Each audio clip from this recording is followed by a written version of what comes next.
Good morning to every Indian present here.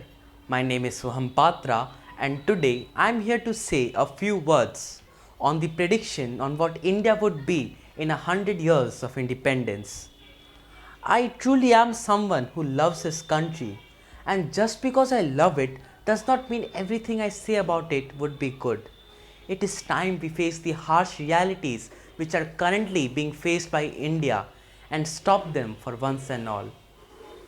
India has been the most important landmass since the beginning of this world. It has been the most tolerant country which shows tolerance to every religion and every race. It is us Indians who are the most diverse people of this whole world. But there comes a problem with this diversity. Since every person has different faith, these faiths may collapse and clash with each other.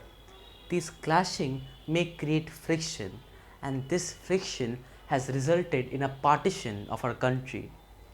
How can we reduce this friction?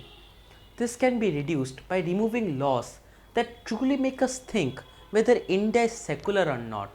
Laws like the Waqf law are not in spirit of the secular ideas that we Indians are born up with. Removing laws like the Waqf law will also help removing stereotypes of terrorism from communities like the Muslim community. Keeping in context with removal, we should also update or modify our reservation system.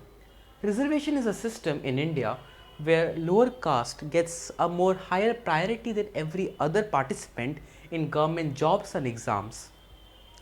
This was in time when our people, especially the lower caste, were extremely poor.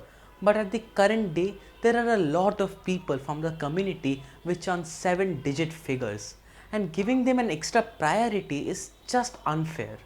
So what I think that we should update and modify it so that instead of basing it on a caste wise division, we should base it on a financial decision, as this will promote equality, fraternity, and most importantly happiness among each and every Indian, and also stop vicious cycles going around in our country.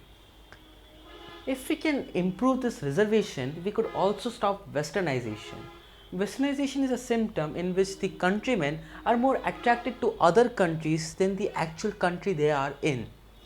A great example is of that of India, as the Indian youth these days seem more leaned to learning languages like Spanish or French and forgetting their beautiful, exploring, and perfect language that is Sanskrit. People these days are being killed by Westerns as they are thinking that serving other countries is more important than serving your motherland. They are leaving this country and slaving away to all other countries just because of money. They are migrating to other countries and leaving their own fame, their own legacy just because of money. How can we stop this? This can be stopped by our Indian government, especially on the new mission known as the Atmanirbhar Bharat mission. You have to realize that our government went from a literacy rate of 3% to a literacy rate of 65% in just 10 years of independence. So I'm pretty sure that in 100 years of independence, we Indians would be totally Atmanirbhar. We Indians would be surrounded by Indian products, and there would hardly be any case where an Indian is using a foreign product. It can also help in stopping the fundamental rights abuse that we are currently facing.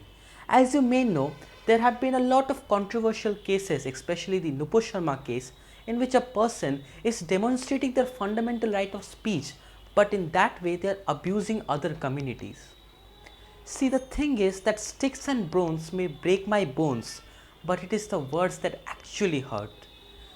Just because you know that you have a freedom of speech does not mean you should abuse it to hurt other communities. And just because the community was harmed or tortured by another person's word does not give you the right or power to go and kill another person. This is aggravating, this is diabolical to kill another person just because someone did blasphemy on your God. This has to be prevented, and preventing this can be done with the help of politics.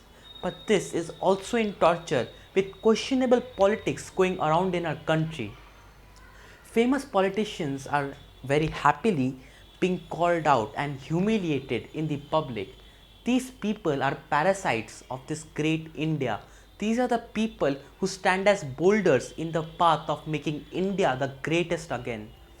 I'm very happy that our government is targeting these politicians and bringing them down and publicly humiliating them, because these people are nothing but parasites leeching to the great success that is India. Now, if we can remove these politicians from a democratic status, then we can also understand the mahatva, the education, the importance that education seeks.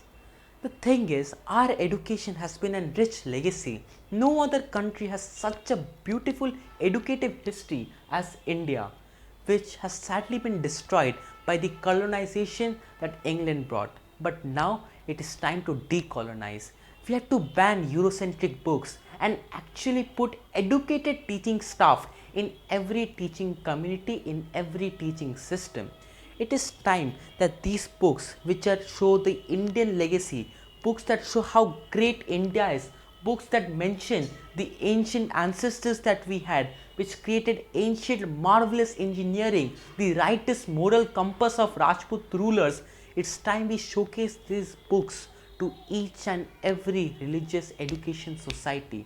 No matter if the society, the teaching society is private, public, or religious, it has to be made mandatory to remove and study these books. Books that show how great India is. Let me rephrase what I said before. India is the greatest country of this whole world. We Indians went from a literacy rate of 0% to literacy rate of 65%. 0% as in every person that was educated in 1947 were nothing but people who totally devoted their life to the Britishers. But now, after decolonization, we have become the fifth largest economy of this whole world in just 75 years of independence. We Indians got the G20 seat in just a year of independence.